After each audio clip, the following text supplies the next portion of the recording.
Ridgeline 44 gun safe. People have been asking, do a review. It's a budget gun safe. I'm gonna tell you what I love about it, what I like about it, what I don't like about it. Let's get into it.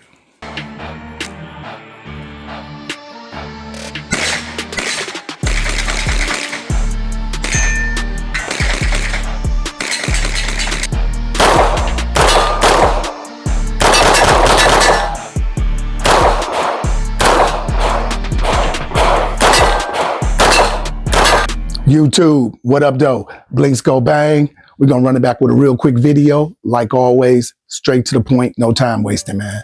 The Ridgeline 44 gun safe. Let's get right into why I bought it and what I like about it before we even go inside of it. So the first thing I liked about it, I actually loved about it, was the price. I'm on a budget. I couldn't spend over a certain amount of money. I found this safe for $3.99 on sale. It was regularly like $5 something. And I got it all the way to the house for under $700. So if I had enough money, I would have bought the Fort Knox 10,000. So it's definitely gonna be better safes out there. But this one, for the price, is working out for me. I got no regrets so far. And I guess the next reason was the capacity. This will be the biggest safe that I have. And I guess lastly, man, is just being more responsible. You got guns are never laid out, but hell, if they're not in the safe, they might be put in drawers somewhere. They might be somewhere where someone can get up in there. So you want to be responsible. You want to get them secure. Anyway, man, we're going to get into a little bit of the specs. Like I already mentioned, 345 pounds. It's 14 gauge steel. It has a 45-minute fire rating at 1200 degrees. Its height with the shipping legs is like almost right under 60 inches. When you take your shipping legs off, I hadn't took them off yet because I'm actually bolting this to the ground. Shipping legs are about 2 inches. I don't know if they look, maybe 2.5 inches. When you take those off, so you're like 55.7 inches for the exterior. Interior is, I think you're at like 53 inches, if I remember correctly. Sorry about that, I don't have it in front of me. But so yeah, right under 60 with the shipping legs off. They're coming off, mine is getting bolted. We'll look at that in the inside in a minute here. But 14 gauge steel, and we got the keypad on here, and we got the backup entry. We'll go inside. I normally prefer the mechanical lock, the high school locker, man. Less buttons to break. I think these keypads, not just on safes, but they always go out. You always have a problem with them. But you know, it is what it is. I didn't spend a lot of money, so I didn't have a lot of options to choose on what you get. But this was working fine. I'm just saying in general, you know, I'm getting old now, so I always think about all the negative that could happen. I'm gonna poke holes in every situation, but it's been working fine. It's been working great. What else we got? The specs. We got, you can actually remove the door if you want to bring it in. You can just pop off the caps, pop off those caps there, lift it straight up like most safes.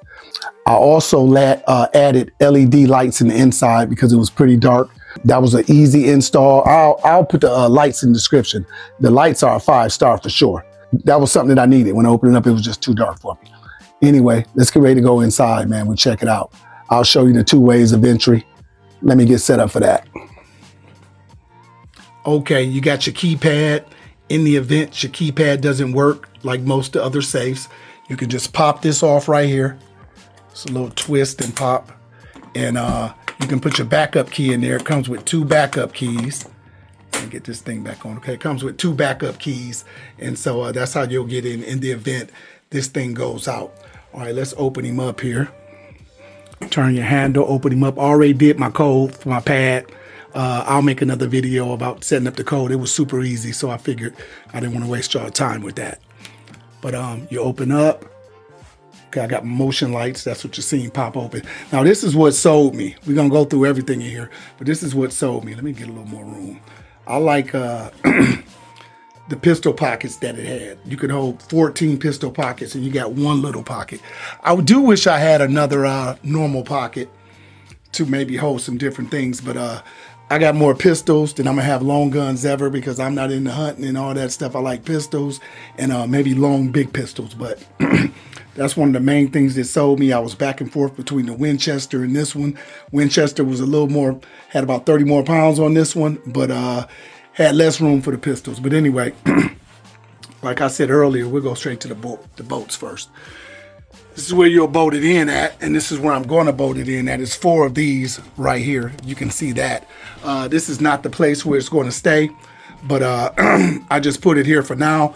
It came with wood screws to bolt to the floor. I went and got expansion bolts because I'll be bolting it into concrete at another location. So I kind of set my safe up. It won't be set up like this, but I kind of did some silly stuff, put a few guns in here, and just so you guys can get a demonstration of it. So here are the LED motion.